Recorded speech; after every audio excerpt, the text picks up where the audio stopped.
Welcome to our podcast. Our podcast is called the 2024 Playoffs with Justin and TJ. So first, we know the Super Bowl happened probably about a month ago, just about a month ago. What are your immediate thoughts when you think about the Super Bowl? Well, I want to talk about the 49ers to start off because, I mean, they keep getting chances over and over again. I mean, I just look at that locker room and I like after the game, I'm thinking like, what are these guys thinking? Like after you get close again and you just don't get the job done, like at a certain point, I mean, you can't just be content and be like, oh, we gonna get them next time. I don't know. I wish I could just ask one of the players like, what do you do now? You mean you losing to the same team every time? You're getting closer and closer, and you still don't win. I feel from the 49ers perspective, I feel like just like you feel, we can't keep getting this close, getting inches away and not succeeding. But I also feel like they played a nearly perfect ball game, especially on the defensive side of the ball. That's probably the best, most whole defensive game that I've seen the 49ers play. But that's, to me, that game changed when Dre Greenlaw got hurt. Okay, yeah. And I want to say that not Joe Burrow. Patrick Mahomes. Not Patrick. Brock Purdy. Brock Purdy. I was really impressed how he played. I was expecting maybe a turnover or a mistake. He really didn't have any mistake. He may have missed a couple throws, but other than that, he really didn't do anything to hurt the team too much. I was surprised by that, so I'm giving credit for that. So, with his performance, that just brought up another question in my head. Was that a game manager performance or a game changer performance? That was a game manager performance for Okay. sure. I mean, I know people, I know they make a big deal about it or whatever, but I think Brock Purdy is game manager, and that was like a game manager game. That's where you manage the game, do what you need to do, make the throws, your defense do good, make stops, and that's what. And at the end, the defense just didn't make the stop at the end. But yeah, it was a game manager performance to me. I feel the same way, but I feel like being a game manager isn't a slight in the slightest because if you really look at it, some of the greatest quarterbacks that are like always being bragged about were game managers. Matt Ryan was a game manager. Mm-hmm. For some of those years, Brady arguably was a game manager. Yeah, I agree. Drew Brees. So with you being the central piece of this team, being the game manager is all we need you to do. Right. When you're surrounded by the Brandon Ayuk's and the Kittles and the Debo Samuels, what you got a 300-pound old lineman that you can put in the backfield. Yeah. It's all there, but how are y'all not winning? Is it an attention to detail thing? Like, a big thing that shocked everybody was their overtime this year. Yeah, they didn't know the rules, and then you look back at it, they should have not even took the ball first. Why did they take the ball? It didn't make sense at all. Like, even under the old overtime rules, you never really took the ball first. Yeah, especially the way that defense played. I don't feel like any situation calls for them to take the ball first. Right.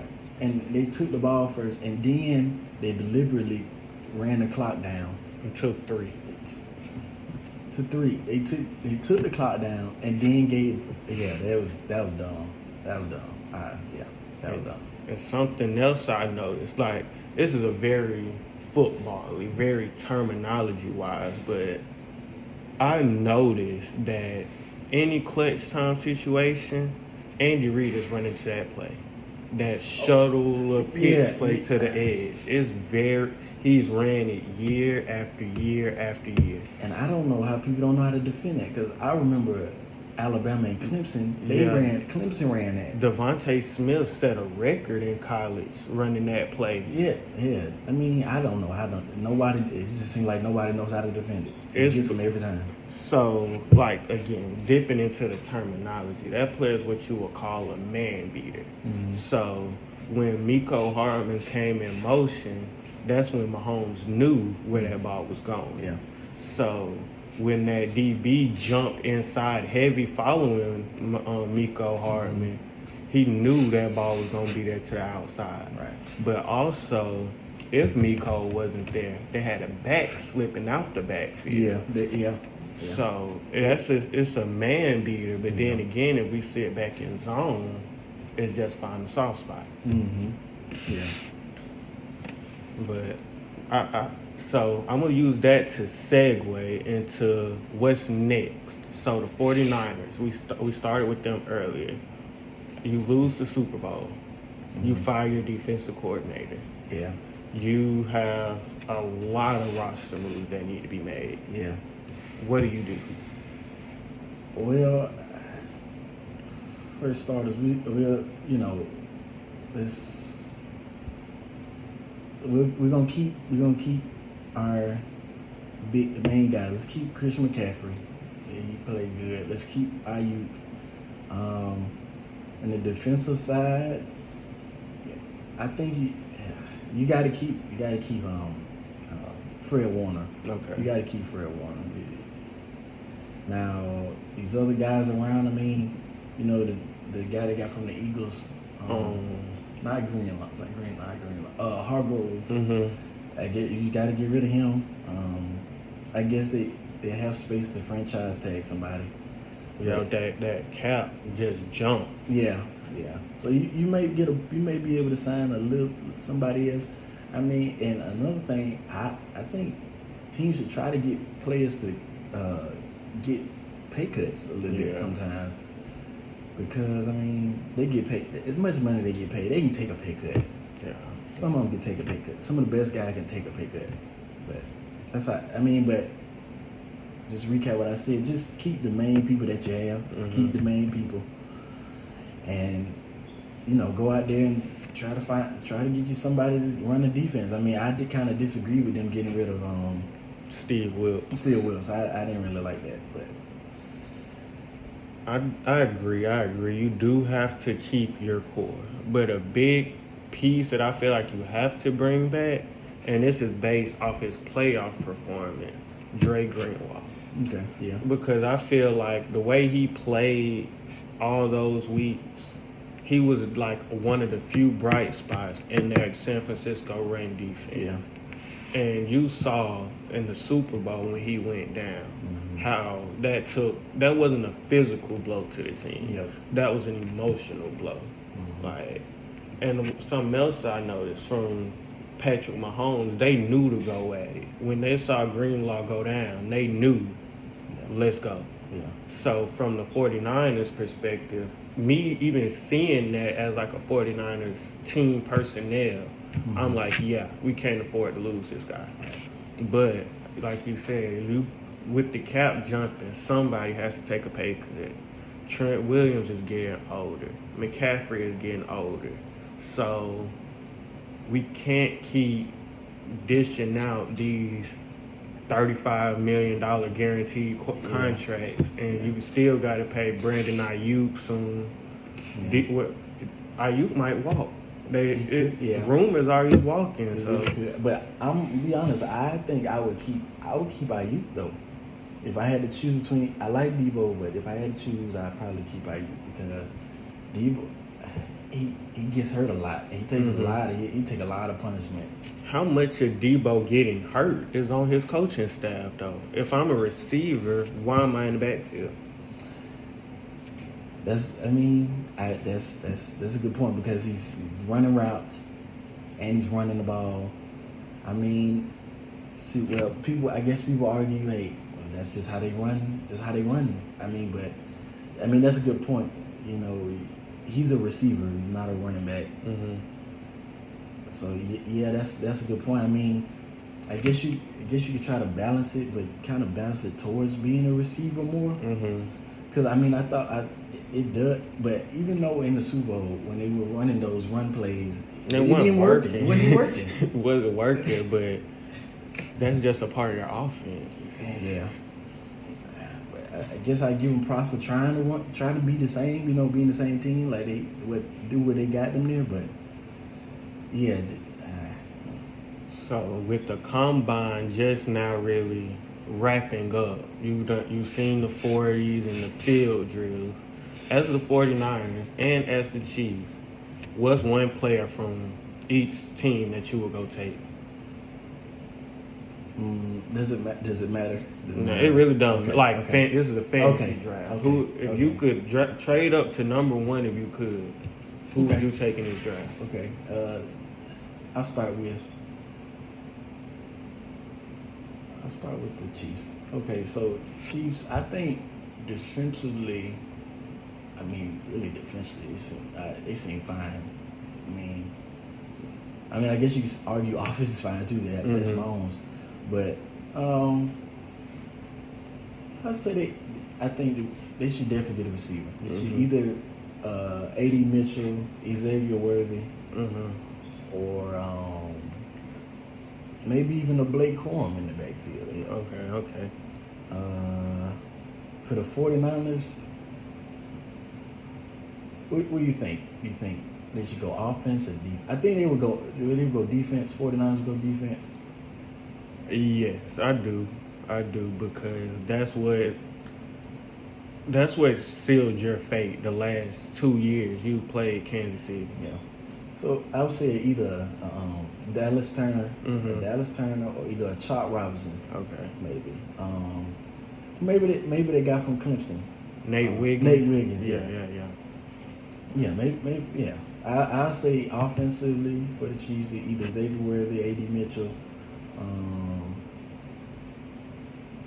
or no, they don't really need DB. So yeah.